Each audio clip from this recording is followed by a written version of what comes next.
సుఖము విజ్ఞానము బ్రహ్మోపదేశమిచ్చి ఇహపరాలు సాధించే హితమిచ్చిన తండ్రిని కనుగానని కామమున ఇలువెడలా నడిపితి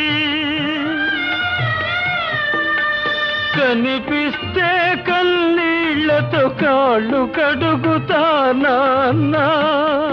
నాన్నా నాన్నా